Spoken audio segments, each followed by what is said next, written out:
এই জঙ্গি সংগঠনের সকল দায়িত্বশীলরা দেশ থেকে পালিয়ে ভারতে আশ্রয় নিয়েছে।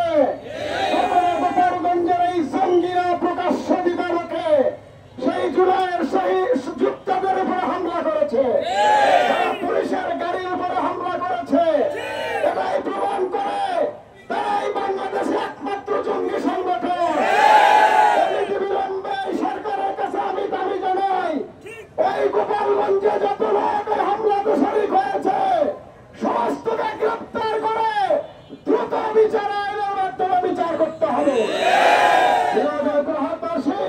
দীর্ঘ 17 বছর তারা এইভাবেই দেশের উপরে নির্যাতন জুলুম চালিয়েছে। যারা দেশের জনগণের জুলুমের কারণে দেশ থেকে পদরাক্ত হয়েছে, গোপালগঞ্জ কি এখনো স্বাধীন হয়নি? কি মনে করেন আপনারা? আমাদেরকে আপনারা ভয় দেখাবেন না। এই গোপালগঞ্জকে স্বাধীন করতে কয়েক ঘন্টা লাগবে না। এই জন্যই আমরা ঐক্যবদ্ধ থাকবো। হাজারো ছাত্র জনতা রক্ত দিয়েছে, এই ছাত্ররা যারা ময়দানে যুদ্ধ করেছে সেই যুদ্ধ হামলা করেছে, আপনাদের নিস্তার নয়।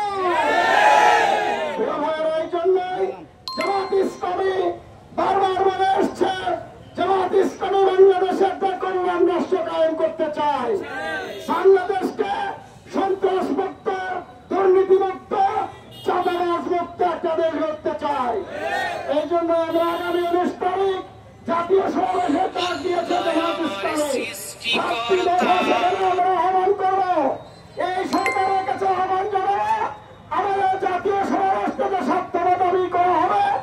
এই 7 দফা দাবি পূরণ করে আগামী দিনের একটা সুষ্ঠু নির্বাচনের ব্যবস্থা করতে হবে।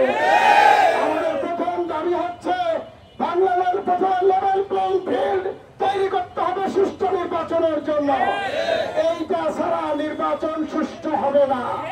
এই জন্য সরকারের কাছে আমাদের দাবি, 1 নম্বর দাবি হলো লেভেল প্লেইং ফিল্ড, অর্থাৎ অবাধ নিরপেক্ষ নির্বাচনের জন্য জনগণ যেন ভোট দিতে পারে।